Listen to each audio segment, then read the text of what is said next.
Почему у здоровых родителей двое детей оказались больны аутизмом, сказать не может никто. Болезнь, которая к 1,5 годам словно превращает маленького человека в жителя другой планеты. По мировой статистике, с такой особенностью рождается каждый 68-й ребенок. Дык усё ж такі гэта захворванне ці асаблівасць. Вы толькі што праслухалі фрагмент рэпартажа УНТ, які выйшаў 10 кастрычніка 2016 года. Тым часам міжнародная класіфікацыя хвароб 10 перагляду, якая ўжо дзейнічала ў 2016 годзе, не вызначае аўтызм як захворванне. Увогуле, доказная медыцына кажа пра спектр разладаў уласна аўтыстычнага спектру. То бок гэта шэраг разнастайных разладаў, якія характарызуюць 3 асноўнымі прыкметамі. Па-першае, у людзей з такога кшталту разладамі ўзнікаюць цяжкасці з сацыяльнымі сувязямі. А яшчэ ў іх абмежаванае кола інтарэсаў, і яшчэ ў іх ёсць нейкія пэўныя паводзіны, якія яны часта паўтараюць. Аднак гэта толькі вонкавы погляд на людзей з аўтызмам. Маўляў, якія яны дзіўныя, несацыяльныя, цікавяцца толькі некаторымі рэчамі і ўвесь час паўтараюць адны і тыя ж дзеянні. У большасці рэпартажаў пра людзей з аўтызмам, якія я глядзела прынамсі, расказваюць, як цяжка родным і блізкім з гэтымі людзьмі, але мала кажуць пра тое, як цяжка людзям з аўтызмам. Шмат якія людзі з аўтызмам перажываюць складанасці з канцэнтрацыяй, высокую чуллівасць да гукаў і тактыльных адчуванняў. Некаторым людзям з аўтызмам складана адаптавацца да любога кшталту змен. І нават малейшыя змены планаў могуць выклікаць проста бурлівую эмацыйную рэакцыю, а некаторым вельмі складана ўсталёўваць блізкія сувязі. Я ўвесь час кажу ў некаторых, бо усе людзі розныя, вось гэта адкрыццё. І ўсе людзі з нейраадрознасцю таксама розныя. Ва ўсіх ёсць свае асаблівасці характару, звычкі, свае дыягназы, ментальныя разлады, якія будуць таксама ўплываць на якасць жыцця. І шмат якія людзі з аўтызмам сутыкаюцца яшчэ і з дэпрэсіямі, напрыклад. Так здараецца не ў апошнюю чаргу дзякуючы сацыяльным фактарам. Цяжка жыць у асяроддзі, у якім твае патрэбы не ўлічваюцца. Да таго ж, у Беларусі ёсць вялізная праблема з дыягностыкай такога кшталту асаблівасцяў. Таму даволі часта бацькі і настаўніцы з настаўнікамі дзяцей з аўтызмам думаюць, што гэтыя дзеці проста лянівыя, неўважлівыя, непаслухмяныя, і гэтую думку транслююць гэтым дзецям і усім навокал. Ад гэтага дзеці з аўтызмам адчуваюць сябе проста жудасна, а дзеці навокал пачынаюць іх буліць. Да таго ж у свеце сацыяльна актыўных людзей, гучнай музыкі і каляровай бліскучай рэкламы людзі з аўтызмам могуць хутка стамляцца. Але зноў жа не знаходзяць разумення ад людзей, якія цалкам нармальна пачуваюцца з усімі гэтымі спецэфектамі. Хаця звычайна цяжка сказаць, што менавіта стала прычынай трывожнага ці дэпрэсіўнага ці іншага ментальнага разладу, відавочна, што жыццё з тымі складанасцямі, з якімі сутыкаецца чалавек з аўтызмам, асабліва калі ён ці яна не ведае, што гэта аўтызм і што з гэтым можна рабіць, спрыяе дэпрэсіўным станам. Сённяшняя гераіня, Ева, асоба з аўтызмам і дэпрэсіўным разладам. А яшчэ яна зрабіла некалькі спробаў самагубства. Каля 9. Ева сама дакладна не можа ўспомніць. А мяне завуць Дар'я Гардзейчык. Выслухайце падкаст іншай гісторыі.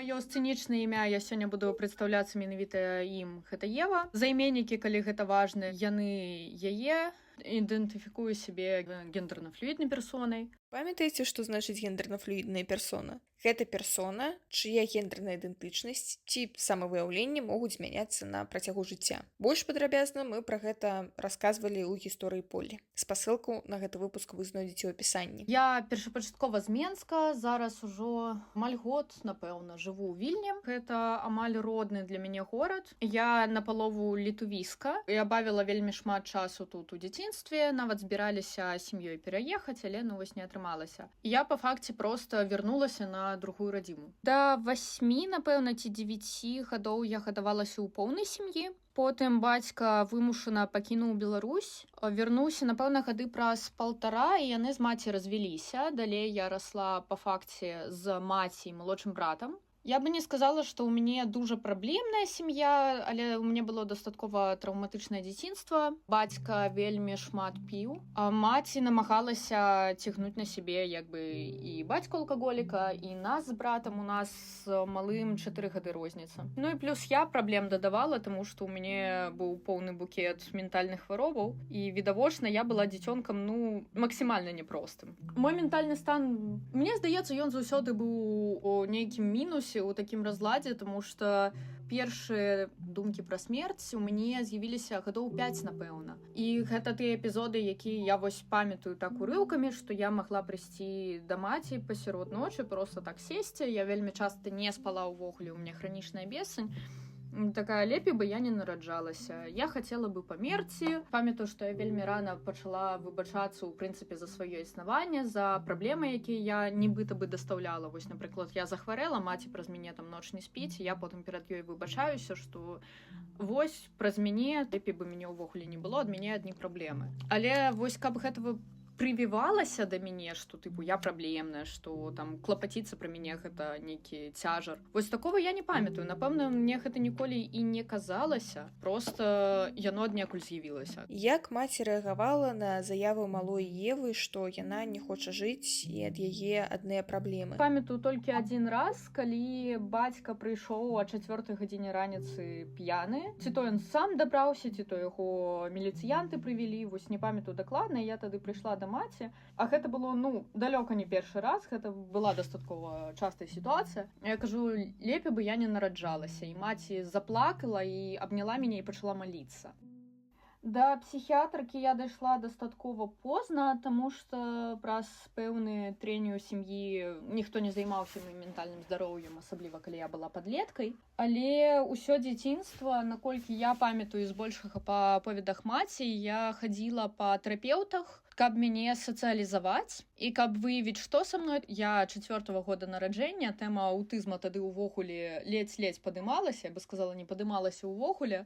Было зразумела, што са мной штосьці не ў парадку, і маці аббегала ўсіх лекараў, якіх тока магчыма, каб выбіць мне дыягназ СДВГ. СДВГ – гэта сіндром дэфіцыту ўвагі і гіперактыўнасці. Гэта такі разлад, пры якім чалавеку цяжка канцэнтраваць увагу, кантраляваць імпульсы, а яшчэ гэта гіперактыўныя людзі. Потым вось былі нейкія тэрапеўты, штосьці мы з імі рабілі, там нейкія гульні, тэрэпэры, былі штосьці накшталт груп для дзяцей па сацыялізацыі, просто каб мяне ў грамадства вывесці, таму што, ну, з гэтым відавочна былі праблемы. Пра аўтызм тады яшчэ як бы размова ўвогуле не ішла.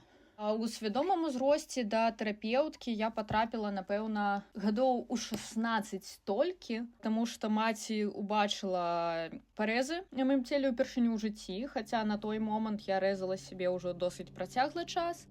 Што адбываецца ў той перыяд? У Евы быў вельмі цяжкі дэпрэсіўны эпізод. Пры рэкурэнтным, то бок такім, якое паўтараецца, дэпрэсіўным расстройстве, станы дэпрэсіі цягнуцца некалькі месяцаў, а потым само сабой надыходзіць паляпшэнне, і чалавек некаторы час адчувае сябе нармальна. Потым эпізод паўтараецца. Дык вось, Ева лічыць, што ў яе дэпрэсіі такіх перапынкаў паміж эпізодамі ўвогуле няма. Я бы не сказала на самой справе, што гэта дэпрэсіўны эпізод. У мяне дэпрэсія заўсёды, проста было пагаршэнне вельмі моцнае. Я перастала хадзіць у школу, увогуле ўставаць, чымсьці цікавіцца, і маці мяне ўжо зацягнула да псіхалагіні. І потым ужо ад яе атрымала накіраванне да тэрапеўткі. Я потым змяніла вельмі шмат тэрапеўтак, таму што амаль ніхто не хацеў за мяне брацца. Я прыходзіла на першую сесію, каб проста тэрапеўтка азнаёмілася з маёй, так скажам, гісторыяй хваробы, з тым, што мяне турбуе, і пасля таго, як я распавядала, часцей за ўсё, клікалі маю маці і казалі, што за мяне не возьмуцца, таму што вялікая рызыка, што я проста памру, а гэта будзе на іхнім сумленні, што надта цяжкае ўсё, і як бы яны самі не ведаюць, як мяне з гэтага выцягнуць. У Евы была вельмі цяжкая дэпрэсія. Акрамя таго, увесь яе жыццёвы досвед не спрыяў аптымістычным прагнозам. У Евы быў бацька з алкагольнай залежнасцю, пэўныя ментальныя разлады з ранняга дзяцінства, ды яшчэ і булінг у школе. Вельмі жорсткі булінг. Былі моманты, калі гэта было там не пару чалавек, які вось з мяне здзекваюцца, там яшчэ штосьці. Гэта быў натуральны ўвесь клас. Просто за тое, што я была не такой. Спачатку гэта былі пару дзяўчат, да якіх якіх я на той момант я была малая, хацела патрапіць да іх у сяброўскую кампанію, мяне відавочна не ўзялі, пачалі цкаваць. Потым гэта сапраўды быў увесь клас, таму што я была вельмі ранімай, вельмі лёгка мяне было давесці да слёз. Псавалі мае рэчы, цкавалі, падстаўлялі перад настаўнікамі, і я баялася хадзіць у школу. Класе у 7, 6, 7, 8, асабліва 8, мяне ў школе білі.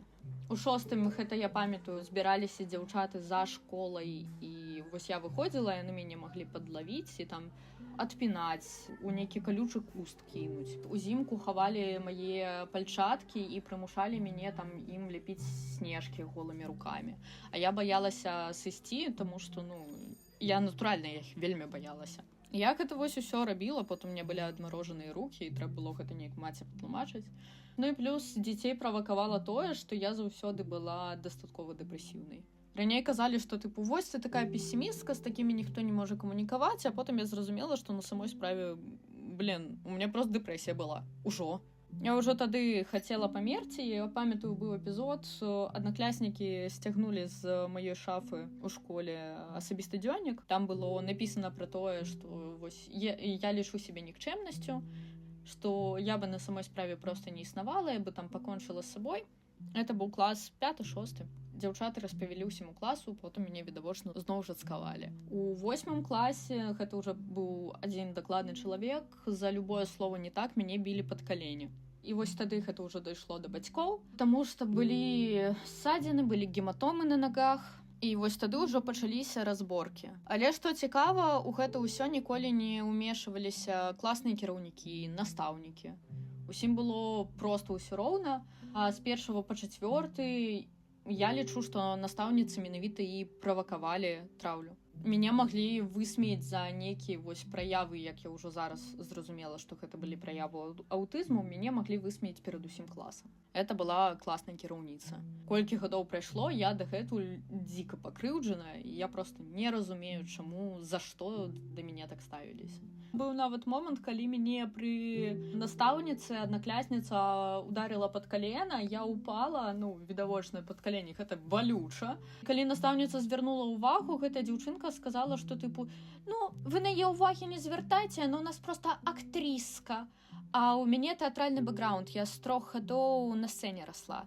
Усе відавочна пра гэта ведалі, што я дзіцёнак тэатра. Таго, што я памятаю, я просто была такая, не ад мира сего. Я вось такая дзяўчынка з зорак была. І плюс, за што настаўніцы цкавалі, вось 1-4 клас, я не магла роўна сидзець. Это трэба было 100-500 разоў перакруціцца на крэсле, ногі пад сябе засунуць, яшчэ што-небудзь. А ў нас за гэтым вельмі жорстка сачылі, я не ведаю чаму. Пару разоў, гэта ўжо, напэўна, у больш старэйшых класах, 5-6, настаўніца магла прайсці мяне ззаду па нагах пнуць. Плюс у мяне былі пэўныя гіперфіксацыі. Гіперфіксацыя ўвогуле для маёй маці гэта была страшная тэма, таму што яна відавочна прям задалбывалася слухаць 3 месяцы пра адну і тую ж тэму. Гіперфіксацыя — гэта такі стан, калі чалавек паглыбляецца ў пэўную тэму, зацыкліваецца на ёй, і яму ці ёй вельмі складана перанакіраваць увагу на нейкі іншы прадмет. Настаўніцы цкавалі, што вельмі шмат чытаю. Прям быў эпізод, у нас была бібліятэка школьная, настаўніца ўзяла мой чытацкі білет, там было запісана, напэўна, кніг 5-6 за тыдзень, і яна мяне высмеяла перад усім класам, што я ілгунка, і прымусіла пераказваць усе гэты 5 кніг. Я сапраўды вельмі шмат чытала, таму што мне не падабалася ў рэальнасці, і гэта было прасцей. Плюс у мяне былі гіперфіксацыі на пэўнай серыі кніг. Гэта ўсё былі гісторыі, жудасныя гісторыі, пра школьны ўзрост. Але асаблівасці Евы пачалі праяўляцца нашмат раней. Мне было вельмі цяжка сацыялізаваць. Меня прям за ручку брали, выводили на пляцоўку, прыстаўлялі да нейкай кампаніі і казалі, вось яна цяпер з вамі, увечары забярэм. Акрамя таго, Ева была вельмі прывязаная да маці. У больш нейкім дарослым узроўні, дзіцячым дарослым, 5-6 гадоў, гэта яна магла выйсці ў краму на 15 хвілін, у мяне проста была гістэрыка. Я ўсе гэтыя 15 хвілін рыдала да хрыпаты. Пакінуць мяне там на выходныя з бабулю і дзедулем таксама было немагчыма. Ну і з сацыяльным кантактам было, канешне, складана. Напэўна, я перыядычна магла ляпнуць штосьці ці па-за кантэкстам, ці проста не ў папад. Таму што я і зараз не вельмі добра разумею ўсе гэтыя сацыяльныя штукі. Просто зараз я ўжо наглядзелася, як гэта рабіць. Тады, уяўляю, што гэта было. Каб неяк адключыцца ад усяго, што адбываецца навокал, Ева шмат чытала. А потым бясконца глядзела фільмы і серыялы. І не, гэта было не тое ж самае, як калі чалавек без аўтызма і іншых нейраадрознасцяў проста глядзіць 10 сезонаў серыяла на выходныя, таму што яму ці ёй гэта падабаецца. Я впадала ў гіперфіксацыі, і мне, ў прынцыпе, у іх дастаткова камфортна сидзелася. Я пераглядала серыялы па 100-500 разоў, чытала і пісала фанфікі. 13 я канчаткова згубілася ў дэпрэсіі. Я пачала пісаць гісторыі, дзе прататыпам для сваіх персанажаў брала людзей з рэальнага жыцця і проста, умоўна кажучы, перапісвала сваё жыццё, як я хацела. Нібыта ўсё добра. Я памятаю, вельмі шмат сублімавала нейкія там неўдалыя досведы ў тэкстах. Гэта ўсё распісвала. Там магла прыдумаць, што камусьці вось кармай усё вярнулася. Мяне, скажем, ніхто не разумеў, не хацеў прыняць. Я упала у вельмі аб'юзіўныя, траўматычныя для мяне стасункі. Гэты чалавек з'явіўся ў 13 гадоў у маім жыцці, потым знік, потым вярнуўся. Неяк гэта дакацілася да стасункаў, і як толькі мы пачалі спаткацца, чалавек пачаў мяне знішчаць. Па факце гэта скончылася сексуальным гвалтам. Неаднакратным у мой бок. І мне спатрэбілася, атрымліваецца, амаль 5 гадоў, каб адпусціць. Вось зараз мне амаль 20. І я дагэтуль гэтага чалавека баялася. У мяне дагэтуль былі панічныя атакі, проста, напрыклад, калі там міма пройдзе хтосьці з такім жа адекалёнам. Я развілася ПТСР і стакгольмскі сіндром, і я пэўны момант вельмі абараняла яго, гэтую гісторыю ўтойвала, хацела, каб ён вярнуўся. Потым узненавідзела, але так ці інакш мяне гэта кашмарыла. І вось толькі пазаўчора я з гэтым чалавекам выпадкова сутыкнулася ў Вільні на вуліцы і зразумела, што мне не страшна, мне не балюча. Нічога, акром жадання плюнуць у твар, я як бы не адчуваю. Што для мяне, канешне, перамога. Як бачым, Ева перажыла вельмі шмат разнастайнага гвалту ад розных людзей. Я звярнула асаблівую ўвагу на тую дзяўчыну, якая ударыла Еву па нагах, а потым назвала Еву актрыскай. Ева сапраўды з дзяцінства была на сцэне. Вось як гэта адбылося. Мяне далі ў тэатр, таму што з маім СДВГ сказалі, што, аддайце вось у нейкі такі творчы кружок, дзе можна яшчэ і пабесіцца. І будзе вам шчасце. Мяне далі ў тэатр, і, напэўна, гэтым здзейснілі агромную памылку, таму што потым я ўсю сям'ю тэатрам затэрарызавала. Дэпрэсія не вельмі замінала тэатру, таму што так як я вырасла у гэтым асяроддзі, вырасла на сцэне, у мяне выбудаваліся прынцыпы працоўныя. Я магла там тыднямі не хадзіць у школу, таму што мне блага, я не магу падняцца, але вось у тэатры рэпетыцыя, і я павінная там быць. Хадзіла ў тыя дні, калі проста магла ляжаць і плакаць. Я хадзіла з тэмпературай 38, без голаса, з паламаным каленам. Таму што для мяне гэта было жыццё, гэта была культура. У той перыяд тэатр быў моцнай падтрымкай для Евы, але потым усё змянілася. Яна мяне падтрымлівала, але яна мяне ў выніку і забіла. Пра тое, што адбылося ў Евы з тэатрам, мы пагаворым трошкі пазней. А пакуль трэба пагаварыць пра самае цяжкае, але заканамернае ў яе гісторыі, пра спробы самагубства. Калі адбылася першая спроба, Ева дакладна не памятае. Я не памятаю дакладна, але мяркую, што гадоў у 16-17. Гэта, была такая ўжо першая сур'ёзная спроба. Да гэтага было некалькі, але яны былі, не сказаць не сур'ёзныя, просто мяне своечасова паймалі за руку. Была ў 14 гадоў, калі я намагалася скокнуць з акна, і мой маленькі брат у мяне проста учапіўся, сцягнуў мяне з падваконня. Мы на 8-м паверсе жылі. І ў 16-15, штось такое, калі я намагалася кінуцца пад машыну, і брат хадзіў за мной 2 гадзіны па раёне і проста, хвосцікам, таму што ён ведаў, што я пры ім не кінуся, я сабе не дазволю. Калі я ўжо проста канчаткова выматалася, ён мяне дадому і вярнуў. Мне шчыра шкада майго брата, я проста хачу выбачыцца перад ім. Як бы сказалі ў твітары маі любімыя тролі, сапраўдная была, значыць, пазней, 17-18, штосьці такое. У мяне быў, скажем, дастаткова цяжкі эпізод. Ну, недастаткова, ён быў вельмі цяжкі. Вельмі шмат фактараў адзін на аднаго наклалася, я наглыталася снатворнага, прытым, што гэта не было нешта запланаванае, і я нават вось яшчэ там за 15 хвілін да гэтага я не думала, што я пойду себе забіваць. Я прымала пэўны момант снатворнае і пайшла ўзяць снатворнага перад сном і просто так пачала таблеткай за таблеткай, таблетка за таблеткай. Апошняе, што памятаю з таго моманту, як я просто лежу на подлозе, мне страшно, у меня галлюцинации, і я пісала тады на той момант сваёй дзяўчыне, што вось я тут намагалася тыпу сысці з жыцця, наглыталася таблетак, у меня галлюцинации, мне страшна, і яна просто напісала: «Усё будзе добра, добрай ночы, раніцай табе напишу». Напэўна, раздуплілася гадзін праз 14, напэўна, доза была просто недастатковая, я асабліва як бы і не разлічвала, я просто тыпу таблеткі глытала і глытала. Самае прикольнае, ніхто нават увагі не звярнуў. Ну, я звычайна вельмі шмат сплю. Дзіўна, але, ну, як бы акей. Пасля гэтага Ева пачала спрабаваць забіць сябе яшчэ і яшчэ. Там ужо не памятаю, колькі іх увогуле было. Гэта кожны раз стабільна я намагалася закінуцца нейкімі таблеткамі і памерці, і кожны раз штосьці ішло не так. Напэўна, я хачу вельмі жалка. Але забіць сябе я намагалася, ну, любым чынам. Я памятаю канкрэтныя трыггеры у некалькіх сітуацыях, але гэта вось ужо бліжэй да маіх, нават не бліжэй, у мае 19. Вось гэтыя апошнія некалькі я памятаю. А тое, што было ў мае 18, я просто увесь час тырчала дома. Это было паміж момантам, як я скончыла школу, і момантам, як я знайшла працу і пачала просто на працу хадзіць. І, ну, мяне гэта дабіла, таму што ўвесь час дома, ўвесь час, як бы, ну, сяброў у мяне не было, нікуды не выбрацца. З дзяўчынай на той момант рассталася, щось на асабістым гэтым фронте не складывалася. Я просто гніла дома. Дэпрэсія мяне зжэрла імгненна. І дастаткова блізкі чалавек памёр, вельмі гаравала. Потым ужо было 2 спробы летам. Пасля працоўнага карпараціва ў мяне здарылася сітуацыя. Чалавек мяне дамагаўся, ну, хлопец плюс-мінус майго ўзросту. Ён мяне амаль распрануў, але там хтосьці ці то увайшоў у хату, ці то штось такое, спыніўся. А мяне гэта стрыгерала так, што я прыйшла дадому і просто запіла там купу таблетак віном. Другая такая спроба, гэта апошняя ў Менску была, калі мяне не ўзялі ў тэатральнае, што, ў прынцыпе, для мяне вельмі цяжкая дагэтуль, напэўна, самая балючая тэма. Я падавалася 3 разы. 3 разы мяне не бралі.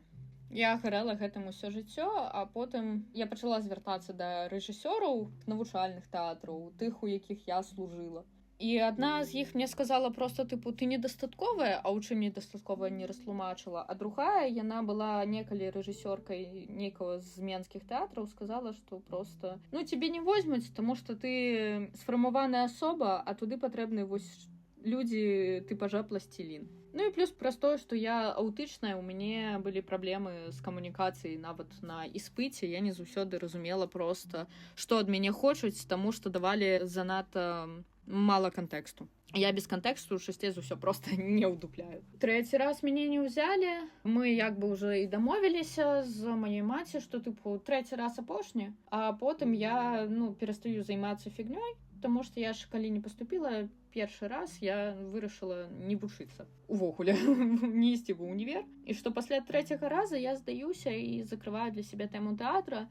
Пасля таго, што я пачула ад астатніх, там, ад рэжысёрак, я зразумела, што я ў тэатр ніколі не траплю. Тэатр мяне па факце просто перажываў і выплюнуў.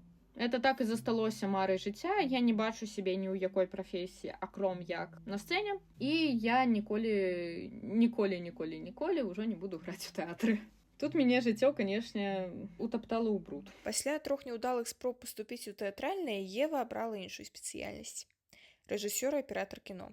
Падаецца, нешта з падобнай сферы? Гэта, канешне же, не тое. Я дзіка сумую па сцэне. Але ў тэатры не хожу, таму што мяне накрывае гістэрыкай кожны раз з таго, што вось на сцэне акторы і ніколі не буду я. Калі не думаць на перспектыву наступных 40 гадоў, то, ў прынцыпе, нібыта жыць можна. Мне проста самы вялікі страх — это вось перад смерцю зразумець, што я ніхрена не рэалізавалася. І хутчэй за ўсё такі момант у мяне будзе, калі я канчаткова не адпушчу тэатр. Але мая спецыяльнасць мне таксама ў прынцыпе падабаецца, мне дастаткова цікава бегаць з камерай, там усё ў гэтай у тэхніцы капацца. Я кіно люблю. Паколькі Ева не бачыла сябе нідзе акрамя тэатру, яна не паступала ні ў які іншы вуз пасля школы, пакуль не скончыліся тыя 3 спробы, якія яна дала самой сабе. Таму пасля школы яна пайшла працаваць і працавала па прафесіі. Так, Ева мае прафесію, майстар-візажыст. У 18 мяне прыстроілі, канешне же, праз сувязі. Вельмі круты салон у Менску, дзе я імгненна заняла добрую пазіцыю, тому што я сапраўды добра фарбую. Тут я ведаю, што я сапраўды кваліфікаваны майстар. І дзесьці паўгады да эміграцыі я адпрацавала візажысткай. Пакуль Ева працавала і ўсё яшчэ мела надзею паступіць у тэатральнае, яна рэгулярна наведвала лекарак, каб неяк даць рады са сваім ментальным станам. Гэта ўсё было даволі няпроста. Доўгі час ёй увогуле не маглі паставіць дыягназ і падабраць адпаведную тэрапію. Ева прымала таблеткі, якія ёй не пасавалі, да і ўвогуле тое, што ў яе аўтызм высветлілася выпадкова. На пачатку мне хацелі ставіць біпалярнае, потым дыягназавалі ПРЛ. Маецца на ўвазе біпалярна-эфектыўны разлад. Пры біпалярным разладзе ў асобы эпізод дэпрэсіі чаргуецца з эпізодам маніі або гіпаманіі. У маніі ў чалавека надзвычайна добры настрой, думкі пра ўласную непераможнасць, уладальнасць, адчуванне, што ўсё прыўкрасна і ўсё атрымаецца. А гіпаманія падобная па сімптомах на манію, толькі гэтыя сімптомы не настолькі яўна выражаныя. ПРЛ – гэта памежны разлад асобы. Людзям з памежным разладам уласцівыя імпульсіўнасць, цяжкасці з самакантролем, частыя змены настрою і высокая трывожнасць. Даволі часта людзі з памежным разладам прабягаюць да самапашкоджанняў. Потым абсалютна выпадкова зразумелі, што гэта не біпалярны ПРЛ, гэта аўтізм, які проста замаскіраваўся. Пагэтаму, пакуль гэта зразумелі, вельмі шмат таблетак перабралі. Я чарговы раз пераглядала Шэрлака, мне закралася думка, што, штосьці ён на аўтычнага чалавека падобны. Пачала рэсёрчыць, даведалася пра высокафункцыйны аўтызм. Пачытала пра яго, думаю, бляха, што-то вось падобнае на мяне. Патэлефанавала сваёй псіхіятрцы, кажу, дайце, калі ласка, тэсты медычныя, што папрахадзіць на дыягностыку аўтызму. Яна мне ўсё скінула, я прыходжу да яе з вынікамі, і яна такая, у цябе не ПРЛ, мы твой аўтызм не заўважылі. То бок, па факце, калі гісторыю максімальна скарачаць, я даведалася пра тое, што мне аўтызм праз Шэрлака. Цяпер, калі з дыягназамі Евы ўсё зразумела, яна прымае антыдэпрэсанты ад дэпрэсіі, уласна, і таксама яна перыядычна ходзіць на псіхатэрапію. Але і з таблеткамі, і з псіхатэрапіяй ёсць пэўныя складанасці. Я прымаю антыдэпрэсанты, і нават на антыдэпрэсантах усё роўна бывае нейкія там такія цяжкія станы, я завальваюся. Я дагэтуль магу сабе шкодзіць, напрыклад, не гледзячы на тое, што я на антыдэпрэсантах.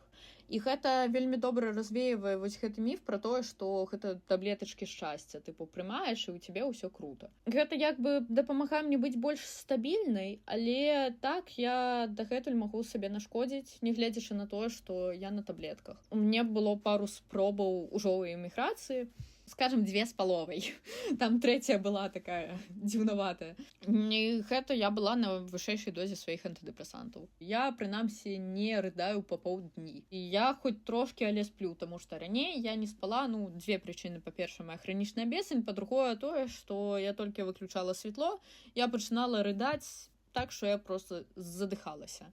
І гэта было кожную ноч стабільна. Зараз я ўвогуле плакаць не магу, дзякуй таблетачкам. Псіхатэрапія ў мяне, трошкі горш, чым магло быць, таму што я выбачаюся за выраз распіздзяйка. Забываю запісацца, я магу не хадзіць 2 месяцы. У моманты, калі я там пастабільней сябе адчуваю, магу падумаць, што у мяне ўжо ўсё, мне ўжо не трэба. Потым такая, трэба. В прынцыпе, так, я хожу на псіхатэрапію ўжо амаль год да адной вызначанай тэрапеўткі, я ўжо знайшла, да каго прыстроіцца. Тэрапія сапраўды рашае мае пытанні. Маё РХП зрабілася лепей. РХП – гэта расстройства харчовых паводзінаў. Да РХП адносяцца булімія, анарексія, кампульсіўнае пераяданне і некаторыя іншыя станы, звязаныя з прыёмамі ежы і ментальнымі складанасцямі вакол гэтага. Вось залічылі нядаўна абсалютна ўсе мае траўмы, звязаныя з гвалтам у 15, у прынцыпе, з тым чалавекам. 4 гады не магла нармальна жыць. Зараз вось у гэтым плане я ўжо абсалютна цалкам здаровая.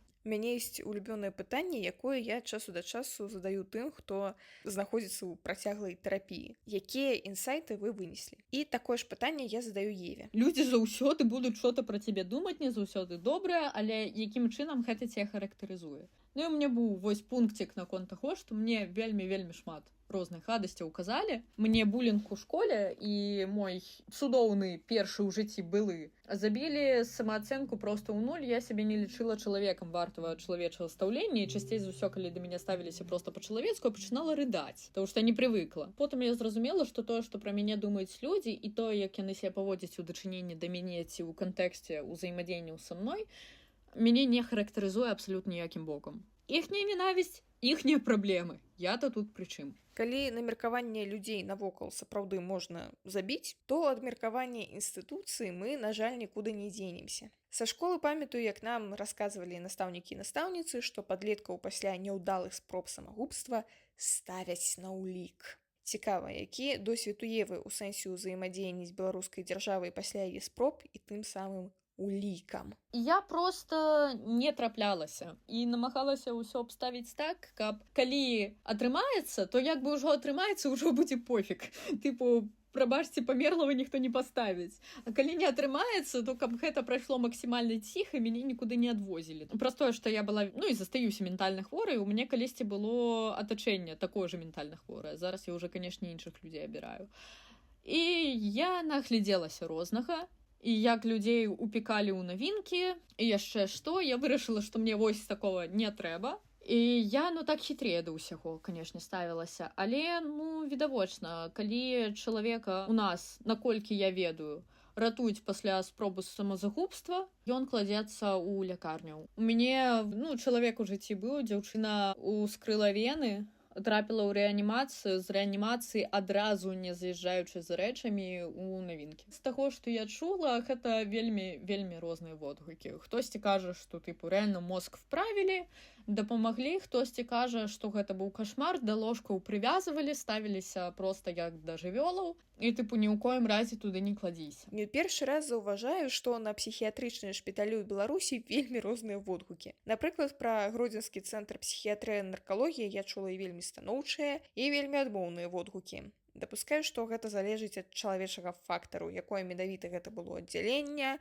хто менавіта лекар ці лекарка, медсестра, медбрат і так далей. Беларуская псіхіятрыя ўвогуле вартая асобнага падкаста, як і стаўленне беларускага грамадства да людзей з ментальнымі расстройствамі і нейраадрознасцю. Таму я запытваюся ў Евы, ці бывала такое, што людзі неяк змянялі да яе стаўленне, калі даведваліся, што ў яе аўтызм. І калі я фармулявала пытанне, я там сказала нешта кшталту, напрыклад, ты кажаш, добрый дзень, у мяне аўтызм. Вось ты сказала, добрый дзень, у мяне аўтызм. І на самой справе перыядычна гэта літаральна так адбываецца, таму што у мяне дагэтуль праблемы з тым, калі што трэба казаць. Не вельмі разумею, калі ўмесна, калі не ўмесна. І калі я пераехала, я у інтэрнаце жыву пры універсітэце. Тут вельмі шмат знаёмых людзей, і першым жа фактам пра сябе пры знаёмстве я выдавала, што ў мяне аўтізм. Але ў прынцыпе гэта, спрацоўвала, таму што людзі потым проста ўжо ведалі, што са мной, і, напэўна, не лічылі мяне вар'яткай. Рэагуюць дастаткова нейтральна. Я бы сказала так. Тут ужо ў інтэрнаце былі там розныя гісторыі. Мне аднойчы на тое, што ў мяне аўтызм, сказалі: ой, прабач, я не ведаю, як на такіх людзей, як ты, рэагаваць. Канешне, трапляюцца сітуацыі, калі сярод нават сваіх беларусаў я магу пачуць слова аўтыст у якасці абразы. Вось гэта раніць я магу разрыдацца. Нават калі там не ў размове са мной, а проста там дзесьці пачую, я натуральна магу заплакаць. Ужо не магу, ужо таблеткі. Але збольшага рэагуюць нармальна, там бываюць нейкія, там, ведаеш, я ж усё ж такі дагэтуль там раз-пораз дзесьці ў інтэрнэціках з'яўляюся як медыйная персона. У пэўных соцсетках я больш адкрыта кажу пра свой дыягназ. Мне там перыядычна можа прылецець, што вось, ты дэфектная. Машына без дэфекта лепей, чым машына з дэфектам. Я думаю, нічого себе. Іншае пытанне, што ніхрена пра аўтызм не ведаюць. Вельмі шмат жартаў пра Шэлдана Купера, Шона Мёрфі з серыяла «Хороший доктор». Самая частая фраза, якую я чула у адказ на свой аўтызм, гэта «ты не падобная да Шона Мёрфі». С Шоном Мёрфи я познакомился, когда ему было 14. Он был и остается выдающимся юношей. Аутизм, трудности с общением, гениальные способности в нескольких областях. Он видит то, чего не видим мы, и анализирует вещи непостижимым для нас способом. Масавая культура сапраўды даволі часта паказвае людзей з аўтызмам як людзей, якія не вельмі умеюць камунікаваць, неяк дзіўна і занудна размаўляюць, затое геніяльныя ў матэматыцы. Я намагалася паглядзець «Хорошего доктора». Меня з першай же серыі трыгернула, а па-другое, я даведалася, што па серыяле ў яго ідэнтычны са мной дыагназ, таму што аўтызм гэта не проста тыпу агульны дыагназ. Ён там па спектры ёсць. У мяне, напрыклад, сіндром Аспергера, які ўжо зараз у цывілізаваным грамадстве так не называюць, таму што Аспергер быў нацыстам. Але па факце, высокафункцыйны аўтызм. І калі я даведалася, што ў Шона Мёрфі такі ж дыагназ, я разрыдалася. Гэта максімальнейшы гіпербалізаваны образ, і ў выніку думаюць, што абсалютна ўсе аўтычныя людзі ось такія, ці вось як Шэлдан Купер. Увогуле, на самой справе, самай дакладнай рэпрэзентацыі аўтызму ў серыялах я лічу Шэрлака, які Шэрлак BBC. Акром таго, што ён геній і ўсё такое, але ў сваіх чалавечых праявах ён прямо сапраўды падобны да вось аўтычнага чалавека. І там згадваецца, што ў яго аўтызм. Масавая культура не толькі дрэнна рэпрэзентуе людзей з аўтызмам, але робіць і яшчэ шмат дрэннага для людзей з нейраадрознасцю і ментальнымі асаблівасцямі і разладамі. Можа быць, вы памятаеце, недзе 2 гады таму у Ютубе разышоўся фрагмент з відэа псіхалагіні Ліны Дзіянавай. Яна рабіла псіхалагічны разбор інтэрв'ю, дзе гераіня сказала, што ў яе было некалькі спроб самагубства, и Лина прокомментовала это так. 6 попыток и ни одной удачной. Это была попытка обратить на себя внимание. Ліну пасля гэтага шмат крытыкавалі. Потым увогуле ўзніклі пытанні да яе адукацыі, да яе дыпломаў, але у тым відэа яна агучыла тое пытанне, якое можа ўзнікнуць у людзей незнаёмых з тым, што такое дэпрэсія і што такое паводзіны, звязаныя з самагубствам. Насамрэч не мае сэнсу, якую канчатковую мэту пераследуе чалавек, які ці якая глыталі тыя таблеткі ці рабілі яшчэ нешта небяспечнае. Яны знаходзяцца пад рызыкай памерці, і тут няма чаго абмяркоўваць. Я ведаю гісторыю жанчыны, якая 10 раз намагалася забіць сябе, і на 10 раз у яе атрымалася. Я яго не бачыла, бо я не сиджу на Ютубе. Але само выказванне гучыць максімальна неэтычна, максімальна абуральна. Гэта для чалавека, як я, напрыклад, можа быць агромным трыгерам. Так, людзі часам вельмі дзіўна рэагуюць на тое, што у мяне, напрыклад, 9 спробаў, я жывая.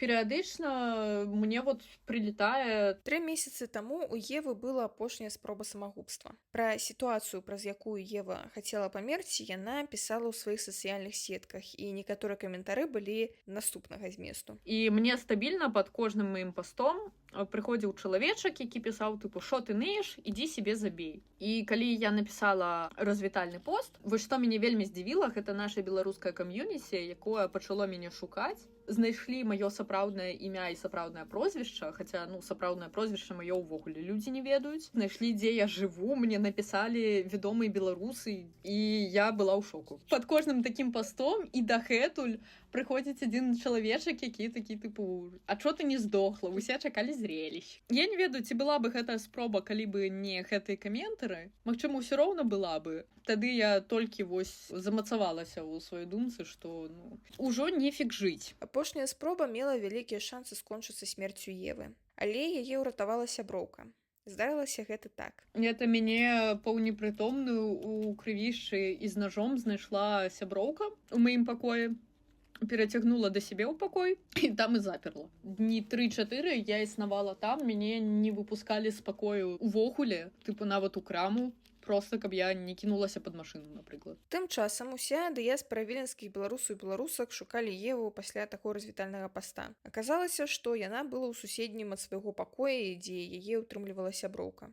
У чарговы раз натхняюся салідарнасці беларусаў і беларусак у вымушанай міграцыі. Дарэчы, як на агульным стане Евы адбіўся яе пераезд у Літву? Пра сябе магу сказаць, што вымушаны пераезд з Беларусі ў Літву ў далёкім 2021 адбіўся на мне пачаткам чарговага дэпрэсіўнага эпізода. Бо эміграцыя гэта звычайна вялізны трыгер. У прынцыпе, у Беларусі паўнавартасна я не жыла з 22-го году. Я ездзіла ў Вільню і па факце маталася туды-сюды, прыязджала падзарабіць грошаў і ўматывала назад. Потым ужо зразумела, што я не магу. Гэта вельмі моцна ціснула на мой ментальны стан. У мяне, і там былі праблемы, і праблемы, якія як бы я не магу аглашаць. Я разумела, што рана ці позна прыйдуць і за мной, і калі прыйдуць, то мне впаяюць канкрэтна. Я зразумела, што я не смогу развівацца ў Беларусі. Было вырашана паступаць ўсё-такі в універсітэт за мяжой, з'язджаць, да і ў прынцыпе не паступіла бы я бы просто паехала, напэўна, ў Літву, бы тут пажыла. Самыя правільныя рашэнні, яны самыя складаныя. Першыя паўгады ўжо паўнавартаснага жыцця, то, што я вось канкрэтна з'ехала, для меня былі просто адам. Мне было вельмі цяжка і ў момант пераезда. Просто я не разумела, як жыць далей. Мне здавалася, я памятаю, я збірала рэчы, і я такая, чым я буду займацца ў апошнія 2 дні. І гэтыя апошнія 2 дні, яны ў галаве рэальна ўспрымаліся як апошнія 2 дні жыцця. Вось, я себе адразу там папраўляла, што жыццё будзе, просто ўжо не тут. Але здавалася, што не. Я шмат і рыдала, калі з'ехала, і гістэрыкі, што толькі, спроба самазабойства. Першая за мяжой, яна была, на фоне таго, што, не магу тут. Зараз жа я разумею, што гэта было правільна. Гэта проста было правільнае рашэнне. Рэалізавацца там бы я не смогла, там жыць я бы не смогла. Лепей тут, чым у турме. Як мы памятаем, у чарговай спробе самагубства Еву ратавала яе сяброўка. А раней некалькі разоў ратаваў яе малодшы брат, які фізічна не даваў ёй нешта з сабой зрабіць. Я запытваюся ў Евы, што блізкім людзей, якія знаходзяцца ў цяжкім дэпрэсіўным стане і ў якіх ёсць думкі пра самагубства, варта рабіць і як сябе паводзіць. Я параіла бы быць вельмі уважлівымі і не заплюшчваць вочы, не адмахивацца, таму што, канешне, такія людзі, яны не заўсёды зручныя. Сапраўды праяўляць увагу і не адмахивацца ад таго, што, вось там нейкі заскок, пофіг там перажыве, таму што можа не перажыць. І людзям у дэпрэсіўных эпізодах, а дакладней іхнім блізкім, вось, напрыклад, калі там штосьці здарылася, я бы параіла не проста казаць, што вось там, усё будзе добра, тыры-пыры, а паспрабаваць хаця бы мінімальна фізічна дапамагчы, прыгатаваць ежу чалавеку, трошкі ў пакоі прыбрацца, дапамагчы там, напрыклад, калі ёсць машыны, там чалавека кудысьці адвезці, калі трэба. Асабліва, калі чалавек жыве адзін, ці, напрыклад, як я жыву з суседкай, мы з ёй асабліва не камунікуем. Часам я бывала ў такім стане, што я магла там днямі не есці, просто таму, што мне няма сіл у краму схадзіць, прыгатаваць сабе што-небудзь, там з ложку ўстаць элементарна. Сяброўка прыходзіла, мяне карміла. І таксама я запытваюся ў Евы, што б яна параіла агулам усім нашым слухачам і слухачкам. Я бы дала параду блізкім аўтычных людзей, я бы параіла цікавіцца гэтым. Не проста ўспрымаць аўтызм як нейкую дадзенасць, што яно ёсць чалавек аўтычны, а пацікавіцца, як гэты чалавек функцыянуе, як яму палегчыць жыццё, таму што жыццё аўтыста гэта, цяжкае жыццё. Это увесь час змагання са сваёй нервовай сістэмай і са сваім мозгам, і проста знаёміцца з нейкімі базамі, зразумець і запомніць, што рабіць пры мелдауне, шотдауне, напрыклад. Мелдауны і шотдауны – гэта такія станы, калі псіхіка чалавека не дае рады з эмацыйным стрэсам навокал. Мелдаун падобны на гістэрыку ці на панічную атаку, але толькі знешне. Насамрэч, гэта не яны. Гэта рэакцыя эмацыйнага ўсплеску і зрыву ў адказ на сэнсарную перагрузку. Мелдаун можа праяўляцца ў выглядзе крыкаў, слёз, самапашкоджання і агрэсіўных паводзін. Шатдаун больш падобны на рэакцыю замірання ці ізалявання і адключэння ад раздражняльнікаў. Мелдаун можа перайсці ў шатдаун. Шатдауны і мелдауны здараюцца праз сэнсарную перагрузку. Калі занадта шмат камунікацыі, занадта шмат святла, занадта шмат колераў вакол, занадта шмат гукаў і гэтак далей. Чалавеку ў такім стане трэба ізалявацца ад усіх гэтых раздражняльнікаў. Напрыклад, сысці ў нейкае цёмнае ціхае месца, зрабіць практыкаванні для супакаяння дыхання, пабавіцца з тактыльнай цацкай, апрануць навушнікі, маску на вочы. Для, скажам так, прафілактыкі мелтдаунаў і шатдаунаў па магчымасці трэба зніжаць узровень невызначанасці, каб зніжаўся суадносны ўзровень трывогі. То бок складаць планы на дзень, і гэта мусіць дапамагчы. Мяне саму гэта калісьці вельмі моцна выратавала, калі дзяўчына, з якой я хадзіла на студэнцкую тусоўку, знайшла мяне пасярод шатдауна і вельмі добра срэагавала адразу, імгненна. І знайшліся мне і берушы, і што толькі, і пазбеглі траўм па факце. Маіх і чужым, таму што аўтычны чалавек там у тым жа мелтдауне можа шмат фігні нарабіць. І проста азнаёміцца з тым, што такое аўтызм, як гэта працуе, чым такім людзям можна дапамагчы. І проста таксама праяўляць увагу, таму што пра аўтызм вельмі мала распаўсюду інфармацыі. І часцей за ўсё пра тое, як функцыянуюць аўтычныя людзі, ведаюць толькі аўтычныя людзі. Ну і іхнія лекары. І, канешне, варта распаўсюджваць нейкія веды, таму што мы не нейкія там людзі з Марса, не ўсе цікавімся матэматыкай. Дарэчы, я зараз задумалася, як лепей казаць: чалавек з аўтызмам ці аўтычны чалавек, ці проста аўтыст-аўтыстка. Я, напрыклад, ужо прызвычаілася казаць чалавек з чымсьці. Памятаем правіла «людзі на першым месцы». Але ў супольнасці аўтычных людзей, наколькі я ведаю, няма кансэнсусу, ці прымальна гэта ці не. Некаторыя кажуць, што вырас чалавек з аўтызмам як бы кажа пра тое, што чалавек асобна, а яго аўтызм асобна. Але ў аўтычных людзей няма магчымасці неяк адасобіцца ад аўтызму. Ён заўсёды з імі і праяўляецца ва ўсіх сферах жыцця. Калі можна заставацца наиболее нейтральным, лепей заставацца наиболее нейтральным, казаць аўтычны чалавек, напрыклад. Таму што не ўсе могуць на гэта роўна срэагаваць, і кагосьці гэта можа вельмі зачапіць. Я выкарыстоўваю слова аўтыст, але звычайна толькі ў дачыненні да сябе, але да іншага аўтычнага чалавека я бы такое не ўжыла, пакуль не даведаюся, што яму з гэтым ок. Каб пазбегнуць крыўд, трыгераў канфлікту, я бы параіла казаць як чалавек з аўтызмам ці аўтычны чалавек, але не аўтыст. Галоўнае, як кажа Ева, не ўжываць ніякіх фразеалагем кшталту чалавек дажджу, чароўны дзіцёнак ці асаблівы чалавек. Вось калі кажуць, што аўтычныя людзі яны асаблівыя, гэта нібыта нейкі такі прыкол, што ты вось такі вось незвычайны ўвесь, і гэта здаецца нейкімі плюшкамі. Аўтызм гэта ніхера не плюшкі. Аўтызм гэта калі ў цябе мозг гарыць 24/7. Прыемнага мала. Гэта была гісторыя Евы. І замест нейкай высновы напрыканцы я толькі хачу сказаць, што мне вельмі хацелася б, каб Ева больш ніколі не рабіла спроб самагубства, і каб ёй стала лягчэй жыць у гэтым свеце, ад якога 24/7 гарыць мозг. Гэта быў падкаст «Іншыя гісторыі». Падпісвайцеся на наш падкаст, каб даведвацца пра іншыя гісторыі іншых. Пачуемся.